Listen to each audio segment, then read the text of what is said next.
Assalamualaikum warahmatullahi wabarakatuh.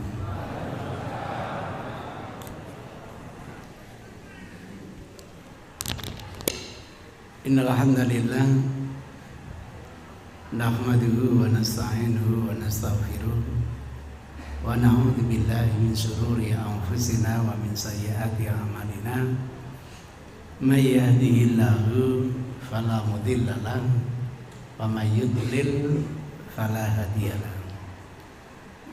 Wa nusalli wa nusallim ala hadan nabiyil karim wa ala alihi wa sahabatihi wa man ihtada bi hadihi ila yaumiddin. Amma ba'du. Saya mohon maaf diundang jam 6 baru bisa setengah 7 baru datang. Biasanya kalau diundang jam 6 kurang seperempat saya sudah nyampe di tempat. Karena tadi masih ngisi subuhan di Surabaya, saya upayakan tidak terlambat di sini. Alhamdulillah jalannya tidak macet. Ada pertanyaan tadi, Ustadz kenapa kok pakai peci putih ngono? Gitu. Ya permasalahannya sederhana. Saya kalau pakai putih gini ini nggak ongkep gitu. Nah, saya ini ongkepan sehingga lebih efektif pakai ini dan enak, bisa dilipat. Dia masukkan saku. Itu ceritanya begitu. Terima kasih yang bertanya, itu kira-kira jawabannya. Pagi ini Bapak Ibu kita akan mendiskusikan tentang kunut. Mulai dari definisinya. Masya Allah, kunut itu artinya banyak. Ada yang berarti tunduk, patuh, doa. Ada lagi artinya bacaan yang panjang. Jadi arti kunut itu banyak. Afdhalus sholati tulul kunut. Oh lali gak apa kayaknya. Iya, biar kayak kiai gitu. Sebaik-baik sholat itu yang panjang bacaannya. Biasanya disampaikan Rasul kalau di bulan Ramadan malam-malam teman-teman melaksanakan qiyamu Ramadan. Sehingga kalau kita qiyamu Ramadan sama Rasul, biasanya itu kalau di bulan selain Ramadan ya hanya setengah malam. Itu pesan Al-Quran begitu di dalam surat Al-Muzammil itu. Ya ayyuhal muzammil qumil laila nisfahu. Gak usah lama-lama. Kira-kira setengah malam itu berapa jam? 4 jam. Itu kalau di luar bulan Ramadan. Mau tambah sedikit boleh, dikurangi sedikit boleh, nggak apa-apa. Kurangi 1/4 jam, nggak apa-apa. Itu kalau di luar bulan Ramadan. Kalau di dalam bulan Ramadan, afdhalus sholati tulul kunut. Sebaik-baik sholat gini ini yang panjang bacaannya. Maka datang bulan Ramadan bukan 4 jam lagi, sampai 7 jam. Sehingga kalau kita sholat malam bersama Rasul, selesainya furu al-fajri, menjelang apa? Fajar. Kenapa? Karena ini bulan Quran. Sehingga kapan ya kita ini bisa membaca sepanjang-panjangnya. Maka ibu-ibu, bapak-bapak yang memang tidak mampu untuk sholat yang panjang, Nggak usah dipaksakan ke masjid, sholat sendiri. Karena masjid ini pingin mengikuti tuntunan Rasul. Nanti di bulan Ramadan sholat malamnya kira-kira 7 jam. Nggak tahu imamnya, mudah-mudahan nggak sampai bawa mushaf. Boleh sih boleh, nanti kalau jatuh gimana? Bingung lagi. Ya sudah, pakai layar saja, tinggal cetek. Muga-muga lampunya gak mati gitu. Pesan Rasul, sudahlah baca sebatas kemampuan. Misalnya begitu. Maka ketika saya diminta, Ustaz tolong bahas kunut dalam pengertian apa dulu? Ustaz terkait dengan sholat. Dengan sholat pun macam-macam. Ustaz ada, saya ngerti. Ternyata apa? Yang dimaksud itu kunut itu bacaan atau doa sewaktu dalam sholat. Kalau itu yang dimaksudkan, sejauh kita belajar hadis, ketemu ada 3 macam. Yang pertama namanya kunut nazilah. Itu doa terkait dalam apa? Sholat. Kunut nazilah itu apa? Kunut gara-gara nazalah turun entah musibah, entah ujian apa yang berat. Maka kita berdoa kepada Allah dalam rangkaian sholat, mudah-mudahan dikabulkan oleh Allah Subhanahu wa Ta'ala. Sejarahnya apa? Masya Allah. Dulu itu kalau kita hidup zaman Rasul, bangga kita. Ada utusan datang kepada Rasul. Biasanya utusan ini berbaiat dulu kepada Rasul, masuk Islam, terus pingin diajari oleh Rasul. Hasil pembelajarannya akan diketuk tularkan kepada masyarakatnya. Itu kebiasaan Rasul begitu. Suatu saat kedatangan Rasul itu utusan dari siapa? Dari Ummul Qais. Datangnya kapan? Setelah zuhur.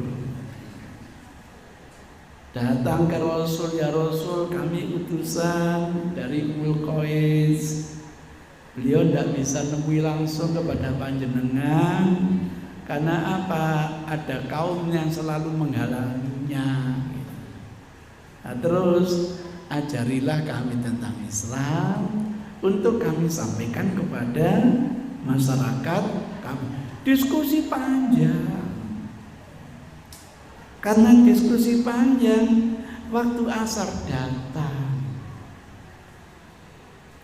Padahal apa? Rasul itu punya sunnah rawatib yang bagi Rasul hukumnya sudah wajib, bagi umatnya hukumnya tidak wajib. Sehingga oleh ulama setidaknya dinamakan sunnah muakkadah, sunnah tapi yang dikuatkan mendekati hukum wajib. Nah, karena belum sempat melaksanakan ba'diyah zuhur, dikumandangkan asar, sehingga Rasulullah gagal menikmati ba'diyah zuhur. Habis sholat asar pulang ke rumah. Pas waktu itu gilirannya Ummu Salamah. Kan digilir lah. Tidak satu istri terus, enggak, ada giliran. Pas gilirannya Ummu Salamah, kaget Ummu Salamah. Kagetnya apa? Kok menyaksikan Rasul sholat? Padahal selama ini Rasul dahulu tidak ada sholat setelah asar sampai tenggelamnya matahari. Ummu Salamah menyaksikan Rasul sholat gitu, langsung ambil HP WA Aisyah gitu. Karena Aisyah itu juru bicara keluarga. Mungkin punya WA grup ya, khusus para istrinya Rasul gitu. Lah Aisyah dapat WA dari Ummu Salamah, terkejut dia. Lah kok Ummu Salamah ngabari Rasul sholat sunnah setelah asar? Tapi Ummu Salamah yakin, Aisyah pun yakin, tidak ada dusta di antara para istri kepada Rasul. Maka ketika Aisyah dapat WA, diviralkan, Masya Allah, masyarakat Kemantren ngerti kabeh. Bingung masyarakat Kemantren iki yo opo sih Aisyah ini? Kayak nggak ngerti tuntunan ae. Namun Rasul dahulu ada sholat setelah asar sampai tenggelamnya matahari. Ini ada berita Rasul sholat sunnah setelah sholat asar. Masyarakat Kemantren gemerutuk datang ke rumah Aisyah, demo. Siapa bilang tidak ada kan terus demo? Ada. Lah Aisyah di demo. Ada apa kalian itu? Berita, klarifikasi apa? Ada SMS dari panjenengan. Opo? Rasul katanya sholat sunnah setelah sholat asar. Apa benar ini berita hoax atau bukan? Iya benar dari aku. Terus gimana dengan larangan Rasul untuk sholat setelah itu? Nek sampai nggak percaya, wis lanjut dimune dari Monas ke rumahnya, istananya Rasul sana. Istananya rumahnya Ummu Salamah. Demo lanjut ke rumah Ummu Salamah. Ummu Salamah bingung. Ada apa kalian di sini? Berita yang membingungkan. Katanya dari Aisyah. Aisyah klarifikasi, ternyata sumbernya dari sampean. Tentang apa? Tentang isi WA Rasul menurut sampean sholat sunnah setelah asar. Iya aku sengirim menjadi lain. Rasul masih di rumah. Keluar Rasul. Ada apa kalian? Klarifikasi ya Rasul. Kok ada SMS panjenengan sholat sunnah setelah sholat asar? Ngene lho konco-konco. Tadi itu habis zuhur saya belum sempat menjalankan ba'diyadul zuhur karena saya disibukkan kedatangan utusan Ummul Qais. Maka saya lakukan setelah sholat apa? Asar. Karena apa? Wajib bagi beliau. Kalau tidak bisa menyalakan adzan, diselesaikan secara apa? Qadha. Ya sudah ya Rasul, clear gitu Pak Mas. Enak kita hidup sama Rasul. Warung sholat malam di bulan Ramadan, bacaan Rasul panjangnya sampai kaki kita ini bengkak-bengkak Pak. Di antara teman kita ada yang bersanggah dengan teken. Kapan ya kita coba yang namanya tulul kunut itu dipraktekkan dalam sholat malam di bulan Ramadan. Nah, ternyata datang utusan ke Rasul, nggak baiat, enggak, minta tolong kepada Rasul dikirim ke kami para kiai, para gus, Bahasa hadisnya qurra, dari kata-kata qori, orang yang ahli di dalam agama. Ya wis tak kirim 70 kepada kaum Roklin, kepada kaum Kusai, kepada kaum Dakwan ini untuk misi mendakwai Islam kepada mereka. Ternyata apa? Para kiai ini tidak diperlakukan manusiawi, tidak dikasih minum, nggak diajari, malah dibunuh. Ya. Berita itu sampai kepada Rasulullah Sallallahu Alaihi Wasallam. Maka sewaktu sholat Rasul membaca doa. Doa ini namanya kunut nazilah. Bukan hanya dalam sholat subuh, sholat zuhur, sholat asar, sholat maghrib, sholat isya, bahkan waktu sholat Jumat. Selama 1 bulan. Kalau gitu setelah sholat Jumat ya 4 kali bisa, 5 kali bisa, karena 1 bulan itu ada kadang-kadang Jumat ke-4, ada kadang-kadang Jumat ke-5. Inti doanya ada dalam hati. Ancaman berat bagi orang-orang yang memperlakukan kader-kadernya Rasulullah seperti itu. Didoakan sampai tahun-tahun mereka itu paceklik kayak tahun-tahun paceklik dulu Nabi Yusuf. Ya Allah, kalau Rasul sudah berdoa pasti diijabahi oleh Allah Subhanahu wa Ta'ala. Nasnya ada dalam Quran, inna sholataka sakanun lahum. Itu jaminan dari Allah. Maka hati-hati kalau Rasul sudah berdoa, Masya Allah, itu gambaran selama 1 bulan. Berhenti Rasul. Kenapa berhenti? Kayaknya ada teguran dari Allah dalam surat Ali Imran ayat 120. Firman Allah, sudah cukup urusan kamu, dah cukup. Sekarang terserah Allah. Kalau Allah menghendaki, Allah mengampuni mereka. Kalau Allah menghendaki, Allah akan menyiksa mereka. Nah, pasca turunnya ayat ini, ulama mencari tahu. Jadi ini wilayah kira-kira, wilayah ijtihad, wilayah fikih. Fikih itu artinya memahami.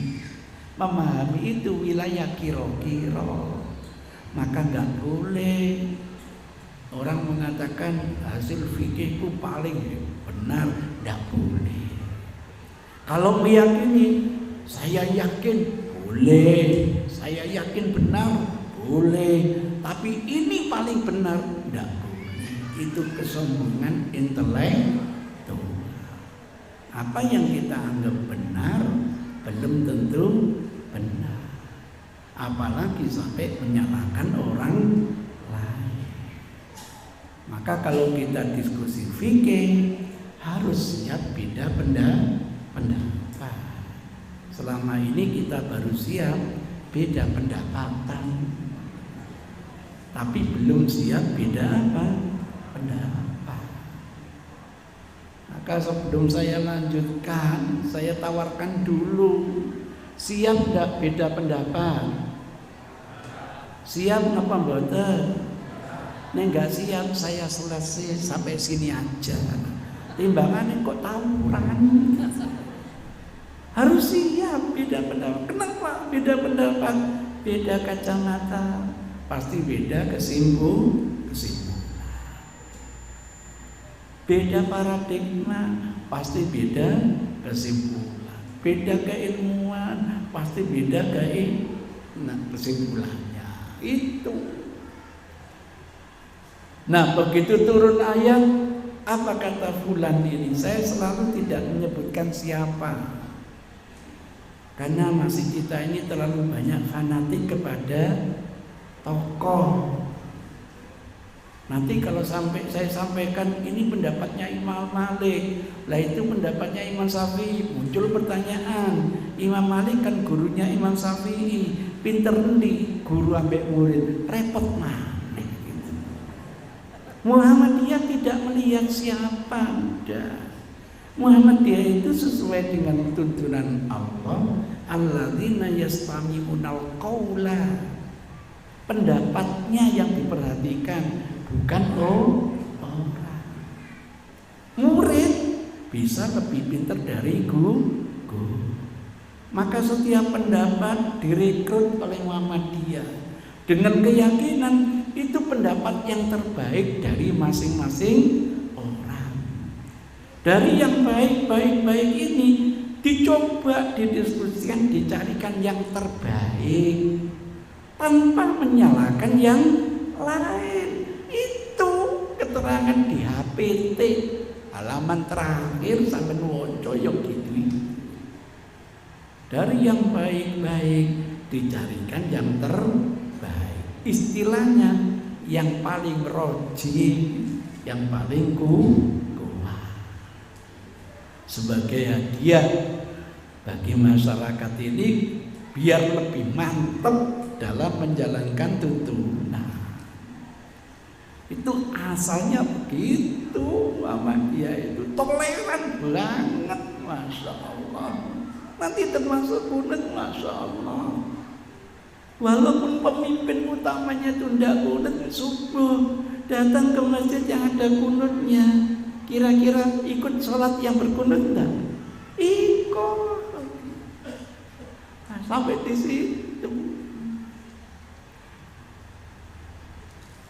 Nah, apa kata Syiah? Kalau gitu semua kunut mansukh, hukumnya terhapus dengan teguran datangnya dari Allah. Kalau ada orang alim mencoba istinbat hukum seperti itu, kelirunya di mana? Apalagi hebat mana Quran dengan misalnya begitu. Saya tidak berani nyalakan orang yang punya pendapat gitu, tidak berani. Lah Kiai B punya pemikiran beda. Kunut nazilah itu tetap jalan sesuai dengan kasus yang nanti akan dihadapi oleh umat. Cuma pesan moral dari Allah, ndongakno elek yo elek silakan, tapi aja nemen-nemen, aja suwe-suwe, ngono lho. Cukup saulan ae. Itu cara pikir, Pak. Cara pikir lah, karena ini menggunakan cara pikir gitu, maka nanti kalau terjadi musibah menimpa umat Islam, berani untuk apa? Menjalani kunut apa namanya? Nazilah gitu. Dikerjakan semua sholat fardu. Itu ceritanya. Nah, yang kedua dinamakan kunut witir. Mengakhiri sholat malam itu supaya ditandai dengan sholat ganjil, namanya sholat apa? Witir. Hati-hati memahami hadis sholat witir. Karena witir, sholat witir itu bisa berarti penutup sholat malam. Witir itu bisa berarti sholat pokoknya sholat malam plus penutupnya. Hati-hati karena sama-sama redaksinya sholat witir. Aisyah ditanya, sholat witir Rasul kapan? Jawabannya kadang di awal malam, kadang di tengah malam, kadang di akhir malam. Alhamdulillah, yang menjadi urusannya gampang. Yang bisa menjalani di akhir malam, monggo. Yang tidak mampu senengannya di tengah malam, monggo. Kalau yang paling senang di akhir malam, monggo. Sholat witir ini bukan penutup sholat malam toh. Sholat malam plus penutup sholat malam. Kenapa? Sholat malam itu wajib bagi Rasul. Laki-laki tidak wajib bagi umatnya. Maka firman Allah, faminal laili fatahajjat bihi nafilatan laka. Nafilah ini tambahan bagi kamu. Rasul menjelaskan, bagi saya hukumnya wajib, bagi kalian hukumnya apa? Sunnah. Susah jadi Rasul itu, nggak gampang. Ayo, ada di antara panjenengan yang ingin jadi Rasul, diwajibkan sholat malam, kelenger sampai ya. Nah, sehingga yang dimaksud sholat witir di sini adalah sholat malam plus penutupnya. Kadang dilakukan di awal malam, kadang dilakukan di tengah malam, kadang dilakukan di akhir malam. Rikyang hatinya ketemu. Kapan di awal malam? Kalau Rasul malam hari ingin bepergian, maka karena wajib bagi Rasul dilaksanakan dulu sholat malam dan witirnya, baru mengadakan bepergian. Tapi sejauh sering mengamati, Kanjeng Nabi sholat malam itu sering di tengah malam. Gitu Aisyah yang cerita. Kenapa kira-kira? Mungkin rahasianya gara-gara Rasul dawuh yang zilu rabbuna ila sama'i dunya fi qa'ri kulli lail. Allah turun dari alam arasnya menuju Baitul Izzah, langit yang terdekat dengan bumi, menawarkan 3 hal. Hal min mustaghfirin, tengah malam ini ada enggak hambaku yang mohon ampun, aku ampuni. Wahal min mustatibin, ada enggak yang ingin tobat hambaku ini, kata Pak Lurah nanti, dari minum pil koplo ya Pak, dari minum homer misalnya, tobat diterima tobatnya oleh Allah. Mudah-mudahan tidak ngulangi lagi. Terakhir menawarkan 3 hal itu. Hal min sa'ilin fa'utiha ilai. Ada ndak tengah malam kini yang minta, aku beri.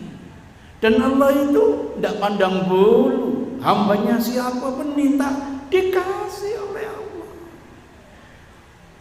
Bukan yang baik dikasih, yang ndak baik gak dikasih. Rahman dan Rahimnya Allah. Hambanya yang ahli tauhid minta dikasih. Hambanya yang mulhid, yang kafir, yang munafik minta dikasih oleh Allah. Cuma nilai pemberiannya beda. Kepada orang yang soleh nilainya adalah fadilah dari Allah. Mudah-mudahan gampang memasukkan surga. Kok bisa? Kasih harta, sering sedekah, kasih sehat, sering ibadah. Masya Allah, gampang memasukkan surga. Nah, kepada yang tidak soleh ini pemberiannya namanya istidraj, umpan. Naudzubillah, nanti jadi bahan bakar di api neraka. Tapi pemberiannya tetap nilainya beda. Lain dengan Umar itu. Umar itu kebiasaannya tidak di awal malam, tidak di tengah malam, tapi di akhir malam. Lah kenapa? Dia punya tugas dulu, meronda dulu gitu. Bukan merondo loh ya, meronda. Sis kamling setelah selesai baru menjalani sholat malam. Dari sekian hadis disimpulkan ulama durasinya mulai setelah sholat isya berakhir datangnya waktu subuh.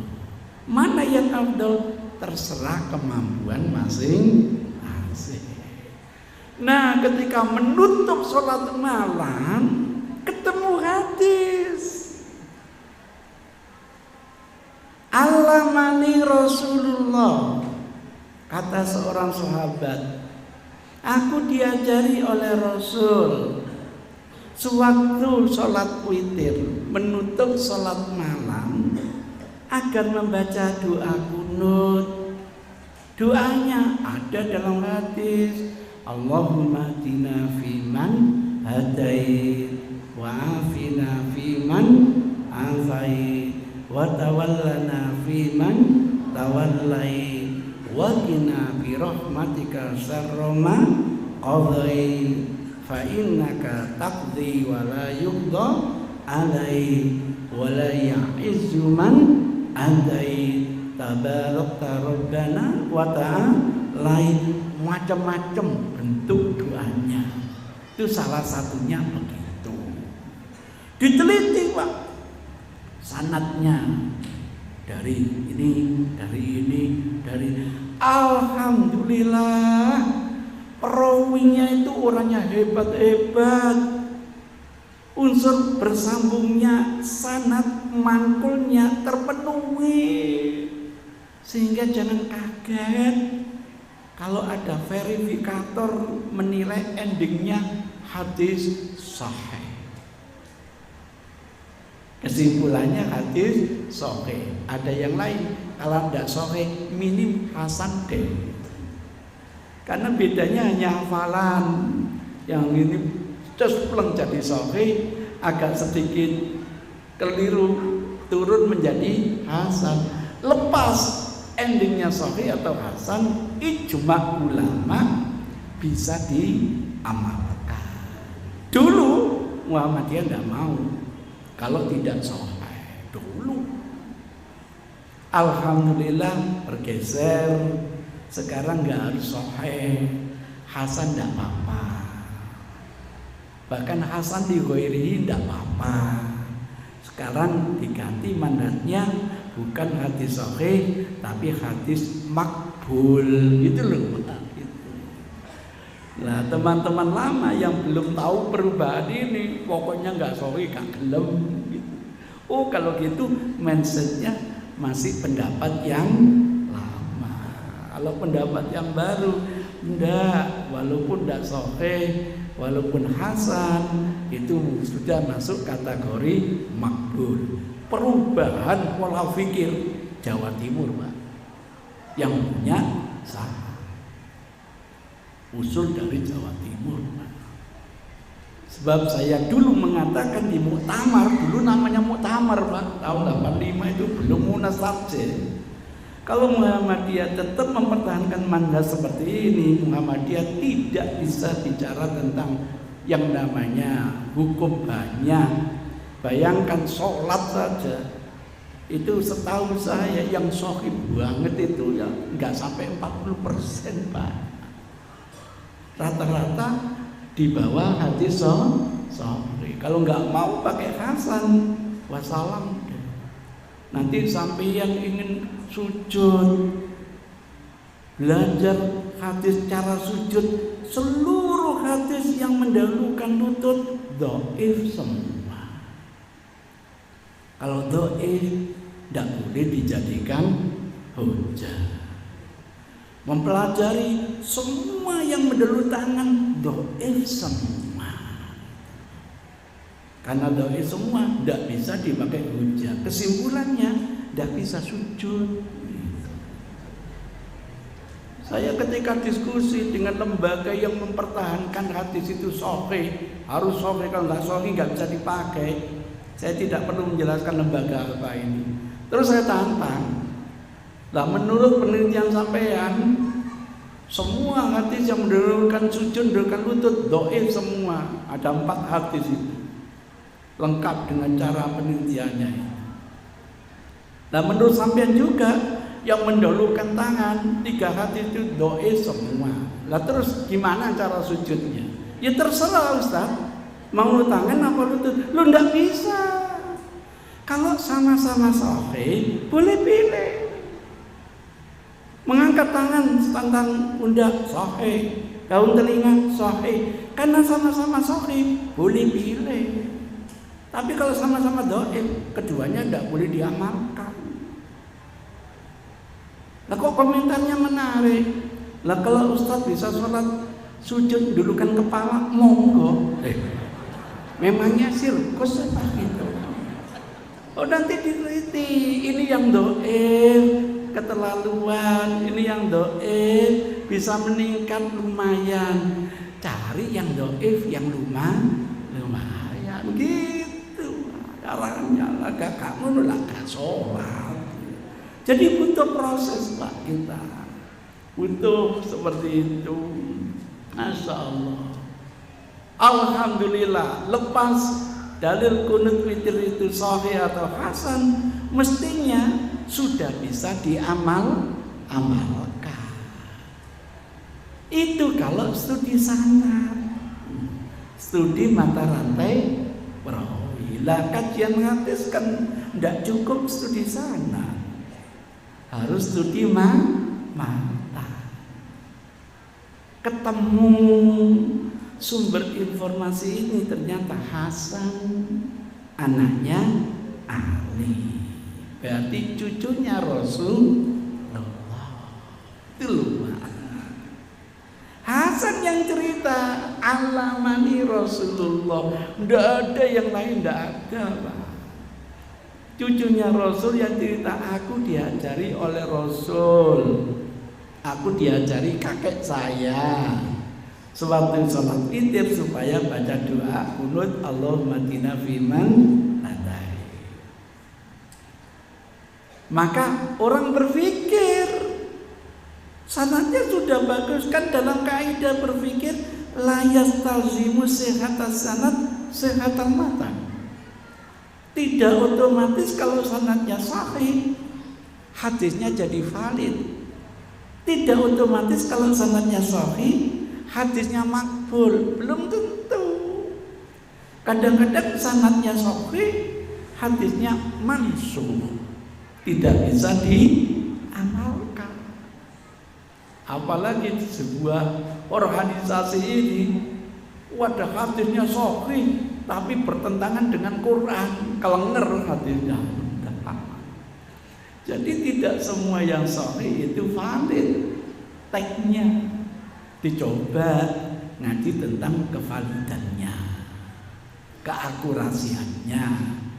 Nah sekarang Hasan cucunya Rasul ketika pembelajaran usianya berapa gitu. Dalam sejarah ketika Rasul wafat usianya kan baru 4 tahun. Waktu Rasul sholat, cucunya ini kan bergelantungan di pundaknya Rasul itu. Itu yang membuat Rasulullah itu kok lama sujudnya. Sampai teman kita ini namanya Bondet ini gak sabar, ungup-ungup. Bahasa Indonesianya apa ungup-ungup itu? Ungap-ungap. Diketahui tidak oleh Rasul? Diketahui, ini mujizat. Sebab kalau Rasul tidak kasih komentar, dia bisa cerita zaman Rasul saya gini gak apa-apa kok. Jadi hadis takrir. Usai sholat langsung Rasul teriak-teriak, amala yang sa'adukum, aula yang sa'adukum. Apakah tidak takut salah seorang di antara kalian kalau nanti di hari kiamat kepalanya ini diganti dengan kepala keledai? Kenapa?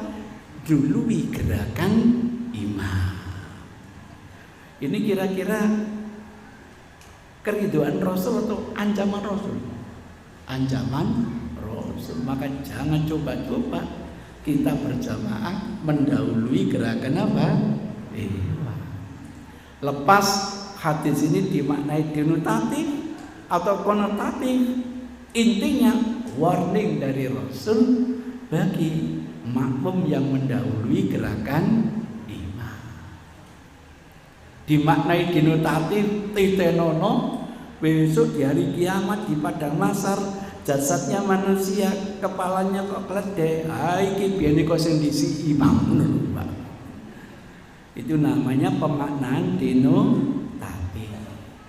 Kalau pemaknaan konotatif, enggak. Kepala enggak dirubah keledai, enggak.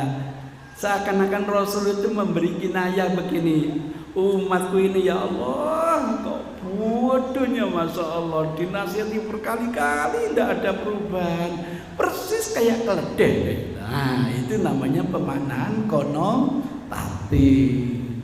Sehingga apa? Dimaknai denotatif, maknai konotatif, sindiran besar dari Rasulullah Sallallahu Alaihi Wasallam. Nah kalau pembelajaran itu di akhir hayat beliau, berarti anak ini kan kira-kira masih berusia 4 tahun. Kira-kira anak usia 4 tahun layak enggak diajari doa kunut gitu loh, Pak. Itu pemikiran.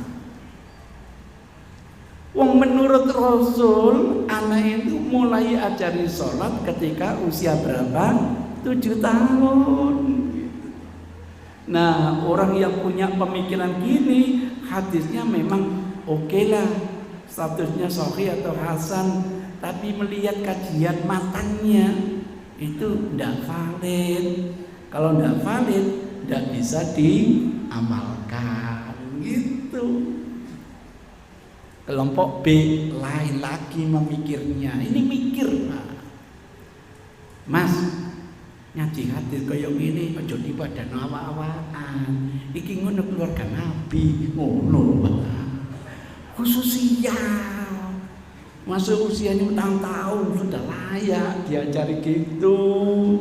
Sehingga yakin bahwa itu sudah diamalkan oleh Hasan cucunya Rasul, diikrari, diajarkan oleh Rasul. Kenapa saya tidak menjalaninya? Gitu loh, Pak. Dari dua kira-kira ini yang benar mana?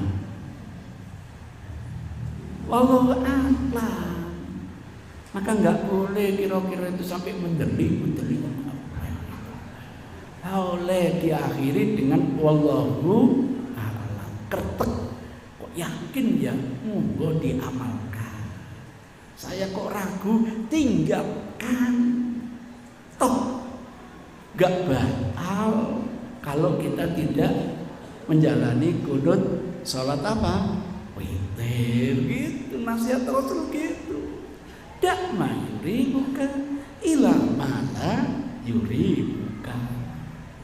Itu ceritanya. Maka nanti kalau ada teman kita yang kunut, jangan disalahkan dulu. Coba tanya, sampean kok kunut dalam salat witir? Aku semoga hadis sahih layak tak amalkan. Kita doakan.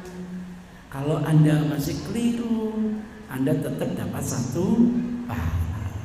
Kalau Anda benar, malah Anda dapat apa? 2 pahala. Enak, Pak. Keinginan Pak Lurah itu gitu. Umat itu jangan gontok-gontokan. Ayo tafahum gitu. Tidak saling menyalahkan sehingga warga sini rukun gitu. Masa internal aja gak bisa rukun. Padahal kita disuruh rukun eksternal. Sampai lawan, bukan lawan, lain agama itu harus juga baik. Nah ini kok sesama muslim kok enggak iso akrab, kenapa? Ternyata saya pelajari ini adalah mindsetnya Yahudi, ingin memecah belah umat. Dibuatkan hadis ikhtilafi ummati rahmah. Dah, tidak usah dibahas karena perselisihan rahmat, perselisihan pendapat itu rahmat. Lu nek ngono ya gak iso nyatu sudah. Wis pokoknya Sudah bro, lakum dinukum waliya. Kapan ya kita diskusi sehingga nanti siapa tahu ketemu titik temu. Kalau nggak salah ya sudah, hargai ijtihad orang lain, doakan. Kalau lu yang benar, gue keliru, lu dapat 2, gue dapat 1. Kalau lu keliru, gue yang benar, lu tetap dapat 1, gue dapat 2, sama-sama masuk surga. Nah kalau saling menyalahkan, waduh rokok nih bro, eman. Itu ceritanya. Maka orang kalau ilmunya itu luas, bisa meredam emosi.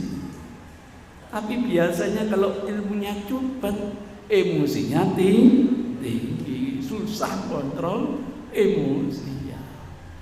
Maka kita suruh belajar yang banyak, biar kita ini bisa kontrol emosi. Oh teman saya kunut karena pakai dalil ini, nanti diskusikan sama dia. Ngono Pak. Kalau dia sudah yakin, kita doakan. Kalau benar, mudah-mudahan Anda dapat 2. Kalau keliru, Anda tetap dapat pahala 1. Enak. Itu kunut yang kedua. Lah kunut yang ketiga khusus namanya kunut subuh.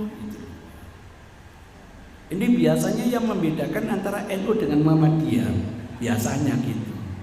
Aku nggak salat kono. Kono gak ono kunute gitu. Aku gak salat kono apa? Kono apa? Kunutan terus. Wah gitu. Masya Allah. Kayak ini pembeda. Ada nabinya 1, Qurannya 1. Kan tinggal pemahaman yang bisa beda. Dapat saya sebuah naskah ilmiah dari Aceh. Beliau bisa membuktikan di dalam karya ilmiah ini bahwa Rasulullah Sallallahu Alaihi Wasallam sholat subuh dengan berkunut. Hasil penelitian dikeluarkan dari ini, sanadnya dipelajari dari satu ke yang lain ke gurunya, ternyata bagus semua. Dari sisi bersambungnya sanad sama bersambung semua. Mestinya sampai beliau menyimpulkan hadis ini sahih. Verifikator Musnad Darimi atau Sunan Darimi itu mengatakan sanadnya sahih. Verifikatornya, kalau panjenengan punya buku yang tercetak ini, muncul di situ hasil verifikasinya. Hadisnya sahih. Ternyata Rasul itu kalau sholat subuh pakai kunut. Lain dengan mahasiswa saya pasca sarjana di IKH, dulu namanya IKH, sekarang berubah menjadi UNDAS. Yang diteliti bukan hadis ini, hadis yang kedua. Anas itu ditanya, waktu sholat subuh Rasul berkunut enggak? Iya, hatta faraqad dunya, sampai beliau wafat. Setelah kita ajari ilmu tahrid, ketemu syawahidnya, ketemu tawabi'nya, disimpulkan walaupun hadis tidak sahih, tapi hadis ini minimal lah, hadis ini hasan. Nah kalau hadisnya sudah hasan, kan boleh diamalkan. Dokumennya masih ada di tempat saya. Lah karya ilmiah yang dari Aceh ada, inilah nikmatnya saya, banyak dapat ilmu dari masyarakat. Endingnya pinter.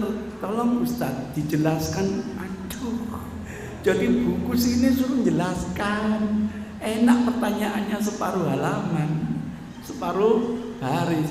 Jawabannya bro, sope bro gitu. Sampai ke saya pelajari, bener ternyata. Kalau nggak percaya sampai buka di Musnad atau Sunan Darimi. Cuma saya nggak hafal nomor hadisnya. Nah, Pertanyaan saya kepada bapak-bapak, kalau hadisnya sudah sahih, terus mereka mengamalkan, salahnya di mana?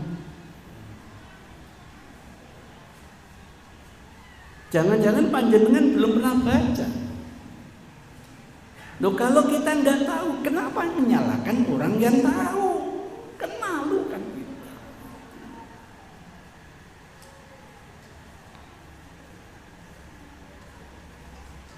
Kok menekan Ben?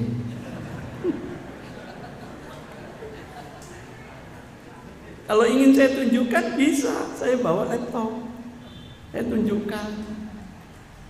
Ini gak ditunjuk, cari ini aja. Itu ceritanya. Orang sudah yakin hasil penelitian hadis itu sahih, terus diamalkan. Salahnya di mana? Gitu.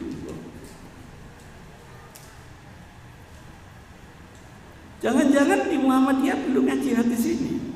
Gitu. Alhamdulillah saya bisa komunikasi lancar. Kenalan dulu sampai beliau tanya, boleh enggak minta profil saya kirimkan profil saya. Itu teman diskusi, Pak. Dari beliau kita dapat ilmu. Nah, setelah selesai bisa diajak komunikasi, baru dicoba diskusi berdua gitu. Ternyata apa? Hadis itu bukan hanya dikeluarkan dari mie. Setahu saya ada 41 kodifikator yang mengeluarkan, Pak. Penyusun buku yang keluarkan, nanti di musnad saja ada 4.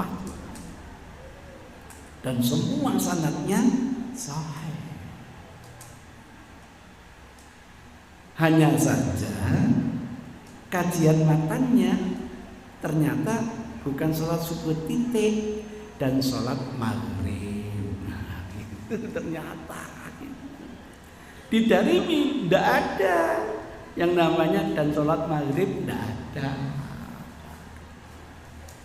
Tapi di yang lain selalu sholat maghrib, sholat subuh dan sholat maghrib. Nah, saya tinggal ngomong, kalau sampean ingin mengamalkan ini, tolong kunutnya jangan hanya subuh, maghribnya juga supaya apa? Kunut. Kaidahnya ziyadatus siqah maqbulah. Tambahan informasi dari perawi siqah bisa diterima, sehingga hafalannya gurunya Tirmidzi hanya sholat subuh, gurunya Ahmad dan sebagainya sholat subuh dan sholat apa? Maghrib. Monggo, kalau sampai yakin ini dasar dari sholat subuh. Itu berbeda dengan karya ilmiah yang kedua ini. Rasul itu sudah diyakini kalau sholat subuh berkunut sampai beliau wafat. Ya, walaupun awalnya dicoba dicari sawahnya ketemu bisa meningkat yang lebih baik. Terus kalau sudah yakin begitu, kenapa enggak mengamalkan? Saya hanya komentar, dulu kan sudah kita ajari, kalau ada hadis instruksi, tindak lanjuti hadis aplikasi. Ini pola fikir untuk menyelesaikan berbagai masalah khilafiyah. Rasul itu bukan sosok orang yang pintar ngomong. Di samping itu juga pintar memberi keteladanan. Sampai kalau kita hanya pintar nyuruh, tidak pintar ngasih teladan, ditegur kita oleh Allah. Kabura maqtan indallahi antaqulu ma la taf'al. Nah, ketemu sudah hadis instruksi, kita anggap hadis itu layak dijadikan hujah. Wahai umat, kapan ya kalian itu kalau sholat subuh kayak Rasul? Rasul itu setiap sholat subuh selalu berkunut. Maka kalian supaya ikuti, itu namanya hadis instruksi. Jumlah khobar maknanya instruksi.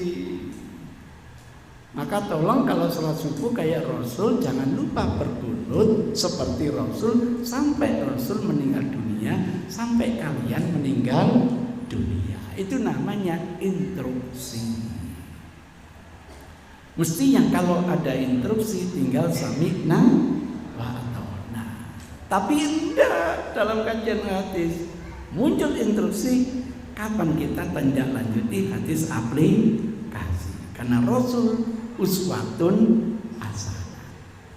Pertanyaan saya kepada mahasiswa ini, tolong dicarikan satu saja contoh doa kunut subuhnya Rasul, biar nanti kita bisa ngikuti jejaknya Rasul. Itu namanya hadis aplikasi. Allah memerintahkan kita, Inna Allaha wa malaikatahu yusholluna 'alan nabi ya ayyuhalladzina amanu shollu 'alaihi wa sallimu taslima. Perintah, instruksi membacakan sholawat. Kapan kita kayak sahabat? Dawuh kita, ya Rasul, amma salam faqad arafnahu.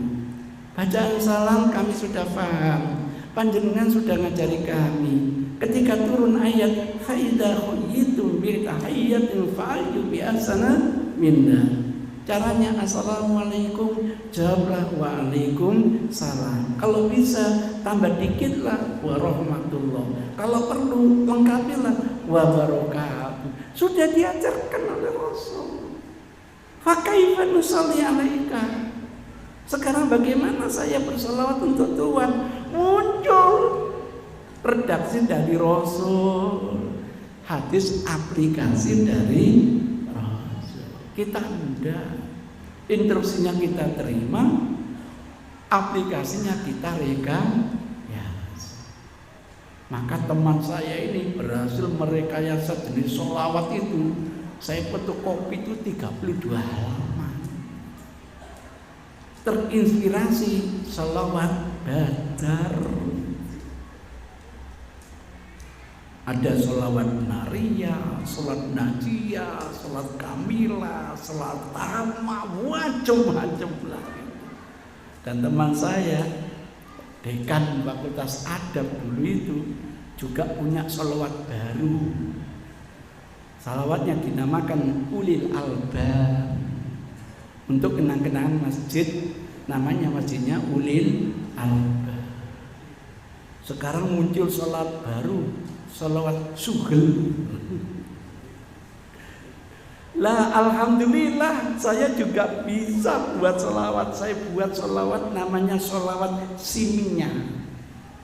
Pengalaman golek sing gak lulus-lulus, tak buatkan sholawat Siminya, gak laku. Itu namanya sholawat rekayasa. Kapan? Kalau sudah ada contoh dengan Rasul, kita yakini itu yang lebih baik daripada rekayasa manusia biasa. Enak pola berpikir seperti itu. Nggak usah nyalakan. Nanti kalau teman saya tanya kenapa, ini kan kreasi. No. Ya sudah. Kita hanya arahkan kalau sudah ada tuntunan Rasul, ngapain ngikuti selawat saya? Kan lebih baik selawatnya Rasul, itu aja. Diterima ya gak apa-apa, kan diterima ya gak apa-apa, menawarkan. Jadi enggak terlalu saya mikirkan, nanti terlalu mikir saya nanti tambah stres. Ya sudah, umatku terima alhamdulillah. Enggak terima ya wes. Kemampuan saya hanya menyampaikan. Enggak ketemu, Pak. Karena enggak ketemu, saya rombak sekarang. Untuk apa? Ya dibuatkan kuis. Kuis ini tidak berlaku untuk mahasiswa saya, juga untuk panjenengan. Kebetulan di hadapan saya, Masya Allah, berapa banyak kiai ini, Gus, Masya Allah. Kuisnya apa? Tolong tuliskan, tunjukkan hadis yang sahih, bacaan kunut subuh yang pernah diajarkan Rasul. Kalau betul-betul ada yang menjawab sekarang, hadiahnya cash 1 juta. Tapi kalau baru bisa jawabnya minggu depan, ya hadiahnya menjadi 7 juta. Loh kok tambah banyak Ustaz? Lah iyalah, seminggu itu nggak ngantor, belani golek hadis kunut. Harus beli referensi, butuh dana, butuh transportasi, tanya kiai, kan harus tambah hadiahnya. Lah kalau hadiahnya tetap rugi, Pak. Loh kalau nggak ketemu, kalau gitu diperpanjang durasinya sampai 1 bulan. Hadiahnya berapa? 30 juta, Pak. Dan tidak berlaku untuk pemenang pertama loh. Enggak. Nanti kalau nemukan, kedua tularkan ke anaknya, iparnya, mantunya. Jadi api. Anak, mantu, ipar, ponakan kemberuduk data sini. Wah, 20 orang plus 30 juta. Nah bisa sudah beli Mercy sih Pak. Nggak rugi Ustaz, demi ilmu. Masya Allah. Ketemu, saya tanyakan ada yang bisa melihat kuis? Belum Ustaz. Ada yang nggak sabar. Kira-kira gimana adanya Ustaz? Ya saya komentar, kaono, bareng kaono kon goleki. Nah karena belum dapat instruksi, terus baca apa gitu. Kan gak mungkin di agama dikias-kiaskan. Jadi kalau ada orang yang tidak kunut itu, tolong tanya kenapa ente gak kunut. Belum dapat tuntunan gitu. Kalau nanti dapat tuntunan, harus yang pertama kali menjalani. Nah merasa mereka sudah dapat tuntunan, ya kita doakan begitu. Itu ceritanya begitu. Ustaz, ada hadis, silakan. Inna majuilal imam liyutamma bihi. Imam ini dijadikan untuk dianut, diikuti. Pertanyaan Ustaz, saya ini mohon maaf nggak baca kunut Ustaz. Lah imamnya pakai kunut, gimana Ustaz? Nggak susah jawabnya. Nasihat Rasul mengikuti itu pada wilayah substansi. Imam rukuklah. Imam sujud. Begitu rangkaian hadis itu. Imam nanti katakanlah sholat dengan duduk, ikutilah sholat dengan duduk. Kelanjutan hadis itu gitu. Dua hal yang tidak harus sama makmum dengan imam. Satu apa? Tata caranya. Maka mohon kalau imam yakin angkat tangannya itu setatang pundak, tidak usah jamaah demi kebersamaan semua nanti ngangkatnya sampai ke pundak, tidak usah. Yang ingin ke pundak silakan, yang ingin sampai telinga silakan. Kenapa dituntut kebersamaan? Nah, karena imamnya yakin sujudnya mendahulukan tangan, ngomongkan demi kebersamaan jamaah, nanti sujudnya pakai tangan semua ya. Kalian jawab, kenapa? Wah aku yakin sampai lutut deh. Jadi yang diikuti itu substansinya. Imam sujud, ikuti sujud. Yang yakin dulukan tangan, silakan dulukan tangan. Yang yakin dulukan lutut, silakan dulukan lutut. Itu makna ikuti imam. Lah yang kedua, bacaannya, wiridnya. Jadi kalau kita jadi imam nanti iftitahnya wajah yang enggak usah, demi kebersamaan nanti iftitahnya semua wajah ya enggak usah. Yang yakin Allahumma ba'id, nanti iftitahnya baca Allahumma ba'id. Jadi wiridnya tidak ada tuntutan imam harus sama dengan makmum. Nah, kalau hadis ini difahami seperti itu, imam ini baca kunut, lah ada makmum yang tidak pakai kunut, ikuti imam. Imam ruku, ikut ruku. Caranya harus sama imam, bacaannya harus sama imam. Imam i'tidal, makmum ikut i'tidal. Imam yang namanya membaca kunut, makmum karena tidak yakin, yo jangan baca kunut, selesai. Nah kalau nggak baca kunut ya apa Ustaz? Ya tumanina. Syukur kalau sampai nanti membeli buku saya, waduh banyak bacaan i'tidal. Pengalaman saya baca i'tidal imamnya sudah sujud. Jadi wiridnya tidak harus sama antara imam dengan makmum. Sehingga tidak ada, saya nggak ke masjid itu karena imamnya tidak kunut. Tidak.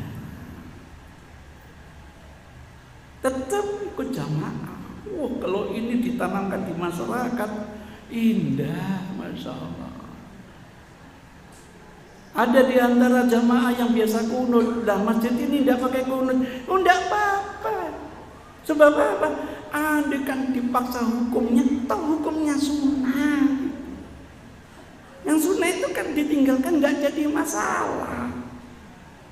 Maka ndak batal sholat saya gara-gara ndak ada fatwa seperti itu. Maka enak kalau pemahaman kepada masyarakat digulirkan seperti ini, saling menghormati. Jadi kalau saya tidak kunut subuh bukan karena masalah apa-apa, karena saya itu belum dapat tuntunannya, hanya itu aja. Kalau ada di antara bapak ibu, apalagi masuk YouTube ini ya, berarti umat sedunia apa melihat ya. Tolonglah, indah kalau saya dibimbing ada tuntunannya yang sahih Islam. Ternyata Rasul waktu subuh baca ini, baru kita ikuti. Tapi Ustaz, hasil penelitian hadisnya sahih Ustaz. Iya, kalau sudah sahih kan harus diamalkan Ustaz. Benar. Nah terus gimana Ustaz? Instruksinya ada, tapi nggak dapat aplikasinya. Begini teman, makna kunut itu ada yang doa, ada bacaan yang panjang. Dan kalau ada anas cerita bahwa Rasul sholat subuh kunutnya sampai meninggal, kalau dimaknai baca kunut, cari dulu aplikasinya.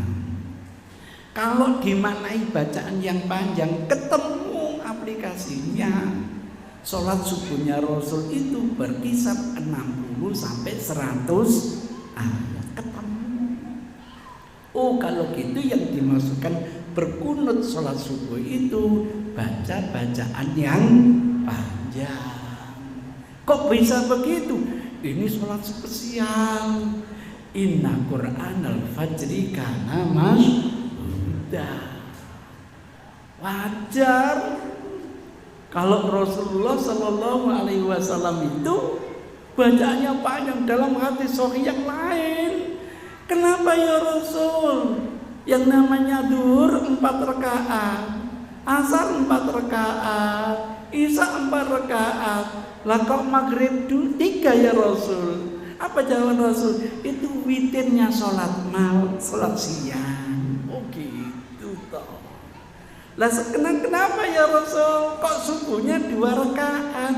Ketemu jawaban Rasul. Karena kompensasinya bacaannya panjang. Nek 4 rakaat gak cukup waktunya bro. Bisa saja seperti itu ya Allah. Oh hadisnya sahih, pemaknanya perlu kita diskusi. Nah kalau seperti itu berarti kesimpulannya hadisnya sahih, tapi pemahamannya dimaknai bacaan yang panjang. Oh wah sudah gitu ya Ustaz. Setahu saya gitu. Tolong panjenengan jangan seperti bapak saya. Bapak saya itu pulang haji ngomong ke saya, wis nak aku saiki melok Muhammadiyah. Loh, kenapa? Lah ono kono salat subuh gak tau kunut ngono ya. Waduh, iki engko nek adik umroh Ramadan balik mana ya Pak? Untungnya sekarang sholat malamnya sudah berubah. Nggak boleh Pak belajar Islam dari oknum itu. Belajar Islam itu dari tuntunan. Maka ketika Imam Malik menawarkan amal al-Madinah ditolak, nggak bisa. Karena apa? Amal penduduk Madinah itu berganti-ganti, bergantung pada penguasa. Maka belajar Islam itu harus dari sumber aslinya. Gitu ceritanya. Mudah-mudahan lah dengan paparan seperti ini, sudahlah sampai yang merasa kunut, lanjut kunutnya. Jangan menyalahkan yang tidak kunut. Jangan tidak mau bermakmum kepada imam yang tidak kunut. Yang tidak kunut, jangan sampai nggak mau berjamaah kepada imam yang dengan pakai apa? Kunut. Toh ini nggak membatalkan sholat, nggak sampai membatalkan apa? Sholat. Bacaan wirid mudah-mudahan tidak sampai membacakan atau sholat. Indah kalau kita punya ilmu yang luas, saling menghargai pendapat orang lain. Saya tidak bisa lama di sini. Wih, kelebihan Pak. Mohon maaf. Iya, saya dijatah sampai jam 8, ternyata lebih hampir 25 menit. Ini berarti saya dolim Pak. Saya mohon maaf Pak. Mau saya hentikan gak iso gitu. Apa perlu ada pertanyaan? Tidak perlu ya.